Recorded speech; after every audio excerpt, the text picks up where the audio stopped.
today's live stream. My name is Cassie, and yeah, so thanks for tuning in. Happy Friday. Friday, it's the official day of fried. I celebrate with lots of fried foods, but also with coffee. So today's live stream, I will just dive right on in. We're going to be talking about caffeine levels. And I'm super excited about this one. As you can probably tell, I'm just like pumped full of caffeine right now. So, I mean, every day I am. So just want to say, so today I'm going to show you a few different things about caffeine levels in tea, in coffee, and espresso. But first, I want to share some super cool happy news to bring in the weekend. If you haven't tried our Nitro Bag Coffee yet, this is the perfect time to do it. We have these amazing cans where you give them a good shake, open them up, hard pour, and we can do a fabulous drink just as is. There's a whole bunch of recipes on our Facebook page on a great video done by Dorothy and Steph. There's a whole bunch of great ideas with that. But what's really, really cool is we've got a deal with these amazing cans right now. So if you want to buy a 4-pack of these guys, you get a whopping 5% off. And if you want to buy a whole case of 12, you get 10% off. Pretty good deal to ring in the weekend. I just wanted to share that because I'm so pumped about it. So for today, for caffeine content, we have the amazing Steph over yonder, socially distant high five. Ah! She is going to be on our Facebook page, so if you have any comments or questions or anything, super encourage you guys to post them down below. She's going to be monitoring those, so if you have questions like that, just keep in mind there's going to be a bit of a lag from the time you post them, where they go up in the air, she gets them and lets me know. But questions, give them. We'd love to hear those questions. So, to start with, the big debate, caffeine versus caffeine content versus in coffee versus espresso.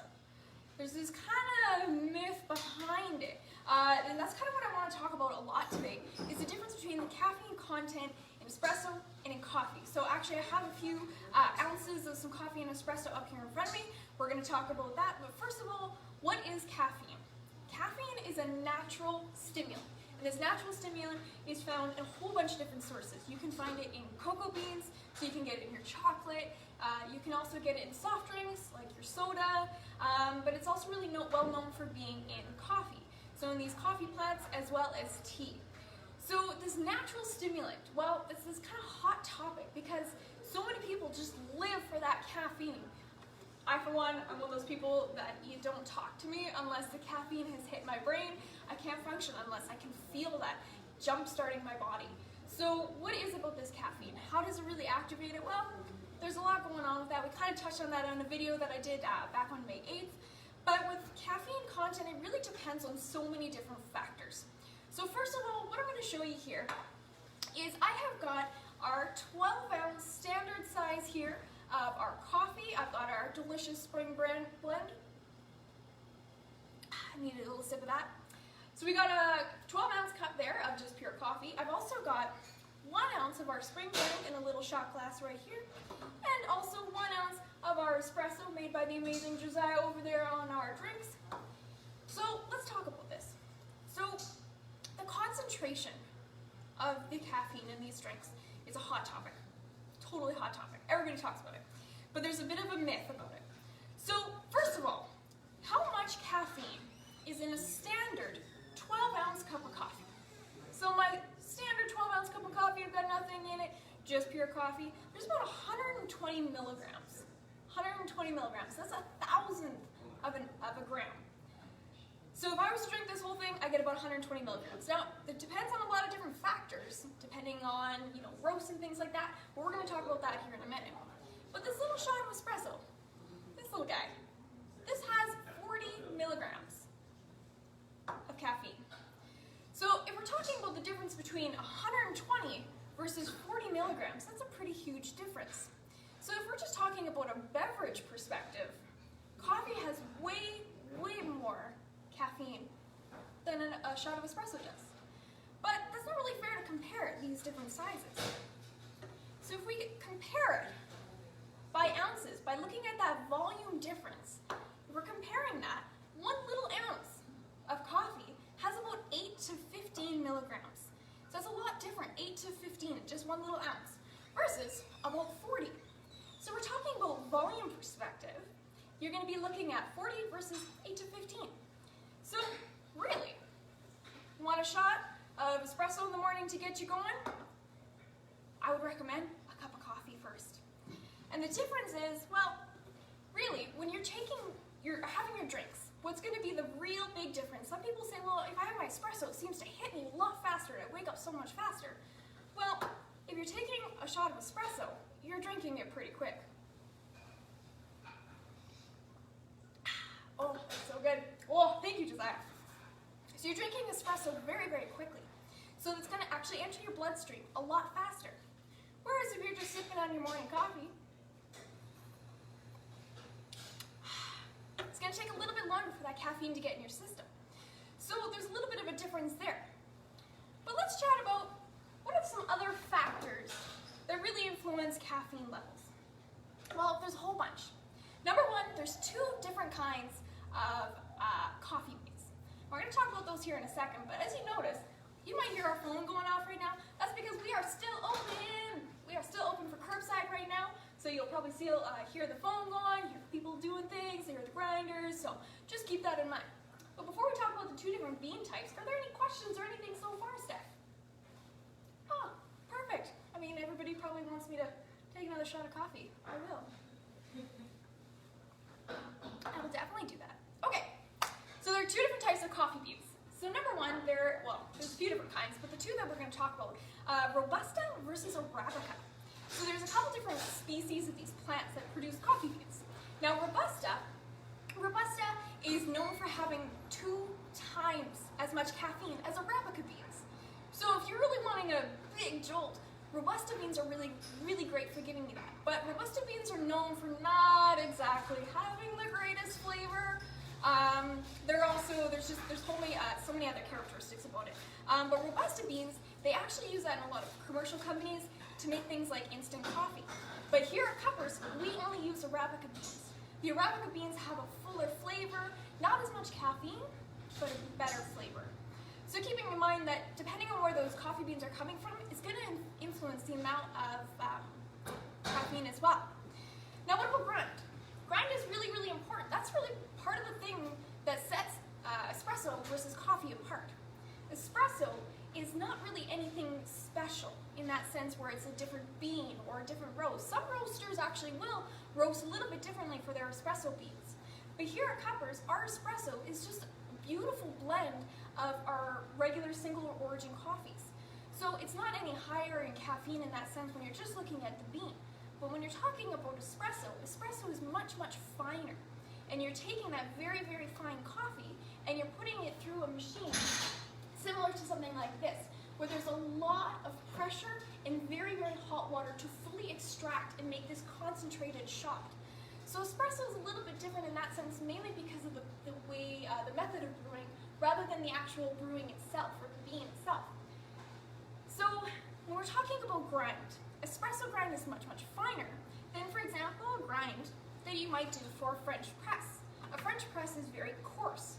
So if you think about coffee grinds having more surface area, the smaller you grind it, the smaller that surface area, or the smaller you grind it, the more surface area. So that more surface area, you can extract all the flavor coming out of that coffee bean a lot faster. So grind is really important. So for example, if you have a French press, it's a very, very, very coarse grind coffee.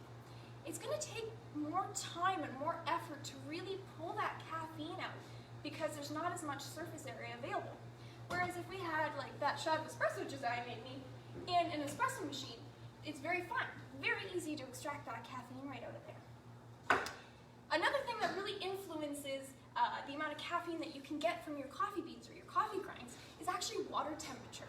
So water temperature, it really varies depending on your brewing method, but they recommend between 95 degrees Celsius and 105 degrees Celsius, depending on the brewing method. And typically, the hotter it is, the more extraction comes out of there. So something like a cold brew coffee, well, there's a lot of factors with cold brew coffee, but when you have cold water, extracting things out, it's a much slower process, and it's not considered a full process, because it can't fully pull out that caffeine the lower the temperature. Okay, so keep that in mind. There's a couple different things there. Another one, we just kind of touched on this a little bit, but machine types. We talked a little bit about espresso makers like this. We talked about French press, but things that are known for immersion coffee makers, like this Turkish coffee maker, cowboy coffee, those good old percolators, something where you're actually having that espresso or your regular coffee grinds really fully immersed in that hot water, and there's really no filter in there. Those ones are going to actually have a very high caffeine content because there's nothing separating your beverage from the grinds. So typically, these immersion ones are going to have quite a bit more caffeine versus something like a pour over or a regular drip coffee maker like what we use here for our drip coffees. I think it's time for another drip. Oh, so good. So in a drip pour over method like this, you have kind of a little bit more of a coarser grind, definitely quite a bit coarser than an espresso, but not quite as coarse as a French press.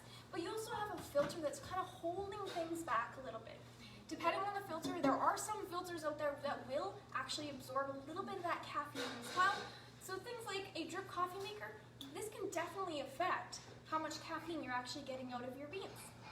Yeah, there's a few of those there. What's another that we can talk about? Roast. Roast is actually really, really important to the amount of caffeine content. So it's really interesting, and this one's kind of like a little fun fact here. Ready for it? Light roast coffee has more caffeine. Dark roast coffee has less caffeine. So how is that? So during the roasting process, there's so many things that are going on. The longer the coffee is roasted, the mass, the bean is actually kind of, it's losing mass and it's losing its density.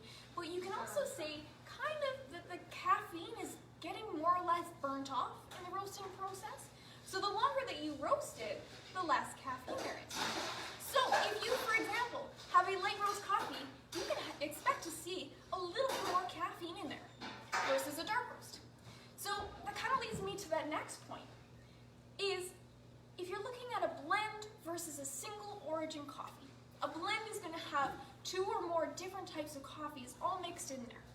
If, for example, you have a blend of all dark roasts, there's not going to be as much coffee as a blend, say, with medium or some light roasts in there. So that really plays a big role. So here at Cuppers, we actually have 5 espresso blends. We've got a decaf espresso blend, as well as 4 other espresso blends. Whoa! I gotta get my big girl voice out. Now we got some blenders going for some drinks, for some curbside pickup, for some drinks over here. So in terms of the caffeine content, when you're talking about a blend for the espresso ones that we have here at Cuppers, we got 4. We've got our Rocket Brown Espresso, San Francisco Espresso, the Zilla Espresso, and we also got our, ready for it, our Shark Bite Espresso. So those 4, they have different amounts of caffeine in there because they're different types of coffee blends. Yeah. So those are some factors that really will play into the amount of caffeine that you're going to get out of your coffee. Your brewing method, whether it's French press, Bialetti, espresso, the bean itself, Robusta or Arabica, the grind, the type of roast, so many different factors, including temperature. Take a little moment to pause here. Steph, our wonderful, wonderful Facebook goer, any questions? No questions so far. Bob says hello. He's watching. There's no sound. I think that's just him. And then Zach says he got curbside pickup and he got a latte. That's good. Oh. Zach, I hope you enjoyed that latte that you got for curbside pickup. I'm also enjoying our spring blend coffee. Latte sounds good though too. Yeah. All right. So we chatted about some espresso versus coffee. What about tea? I'm very much a tea drinker in the morning, coffee in the afternoon. How I stay awake all day. So tea. Part of this kind of myth about caffeine levels, there's this kind of reoccurring idea that tea actually has a lot less caffeine than coffee. Well, it really depends. There's so many different teas out there. I mean, right in front of me here, I've got a couple types of bag tea. I've got loose tea. We've got black tea, herbal tea, matcha tea, green tea, and there's so many more out there. Yerba mate, oolong, pu'er. There's so many other teas out there. So again, it's not really a black and white kind of answer in saying that tea has more or less caffeine. It really depends on the kind. So tea itself, most tea, now we're excluding herbal teas, comes from a plant called the Camellia sinensis plant. Now that plant naturally, just like a coffee plant or a cocoa bean, has caffeine in it. So all teas, well, most teas, come from this variety of a plant. And what separates, for example, something like a black tea from a pu'er tea or a green tea really has a lot of effect based on how those tea leaves are dried or how they're grown. For example, things like matcha or sencha, if they're exposed to sunlight and not exposed to sunlight, there's so many different factors there. But the fact is that there's still caffeine in them, and that caffeine content is affected by how those tea leaves are processed. So, what I did here, I made a little chart for us. I don't know if we can see it. I hope we can see it. There we go. So I have a little chart here talking about the different caffeine contents in tea.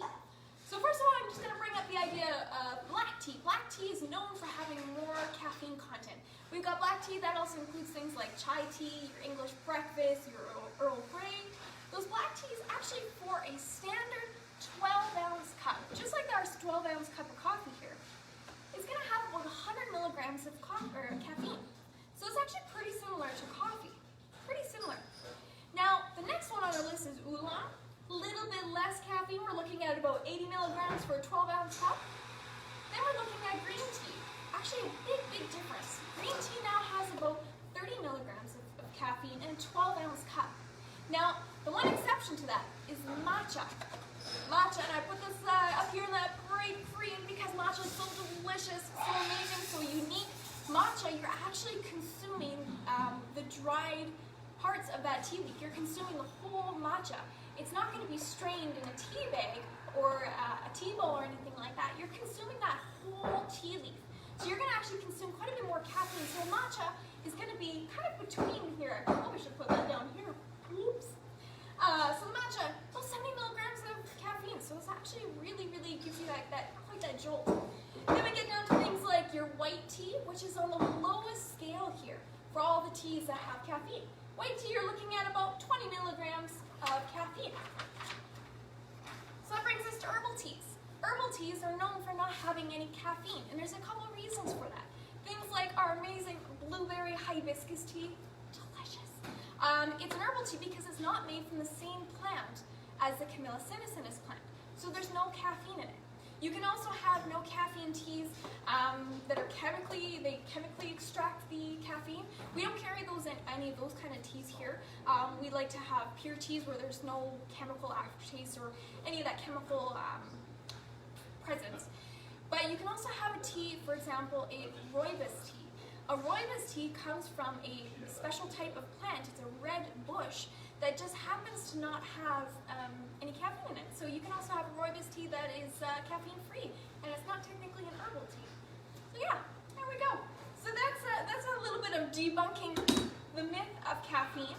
So really, at the end of the day, what has more caffeine? Well, ounce per ounce, definitely the espresso that I already knocked back. I need another one. But when we're talking about beverages, a 12-ounce cup of coffee versus an ounce of coffee, 12-ounce cup of coffee, it's got 120 milligrams, so definitely it's going to give you more of that jolt. So if you really want a big jolt in the morning, you really didn't sleep well, I don't know, maybe there was some crazy thunderstorm or something going on, you didn't sleep, I might recommend a coffee with a shot of espresso in there. Because if you drink that pretty quick, you're going to get that double extra dose of caffeine and all that good stuff there. Yeah. Alright, so I think that's pretty much everything I had to say about caffeine. The last thing I wanted to share is some amazing news that we have. We just launched it today in collaboration with ATB. So ATB has this First Responder Appreciation Program that they've invited us to be a part of. What we are doing in collaboration with ATB is we are thanking all first responders for the amazing things that they do. And we have, when you come in, show us your ID, free cup of coffee, medium cup of coffee, or a medium cup of tea for any first responder with their ID. So ATB actually donated $1,000 into this, and we matched it, so there's $2,000 in this account. You come in, and this program just keeps going until there's nothing left in there. We also have some incredibly amazing customers who are really supporting this program, and they're also putting in money into this pool. So fabulous. We had some really great people do that today where they pitched in some money. So thank you, thank you, thank you. You guys are fantastic. Yeah, so if you are a first responder or you know somebody, share them with this information and say, hey, give us a call and you can place your order. Show us your ID and we'll bring everything out to you on our curbside pickup. Free medium coffee, free medium tea. Pretty awesome. Thank you, first responders. Yeah, I think that's everything unless there are any questions. Awesome. Thanks so much for watching, you guys. Have a wonderful weekend. Now it is sunny and bright. Go out there and enjoy that sunshine and your coffee first thing in the morning or all times of the day, like me. Yeah. Thanks, guys. Bye.